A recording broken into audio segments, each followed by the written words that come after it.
I'm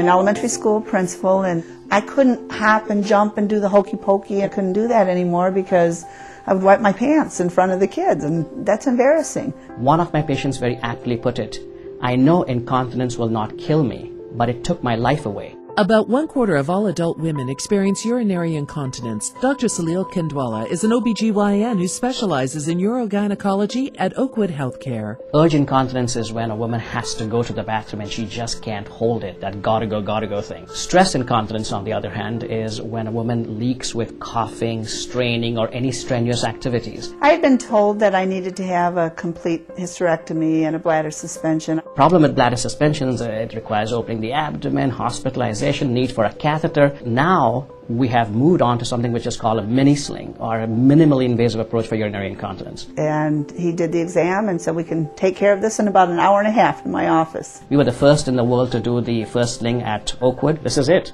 This is how tiny it is. My pen is the urethra. When she coughs, it falls down, like it's falling down. Now I put the strap under it. It acts like a backstop, so it prevents it from falling down and holds it in place. Just a blessing that I don't have to worry about this anymore. So it's a freedom. It's a new freedom. Oakwood's Champions of Care. We specialize in you, a good for you partner.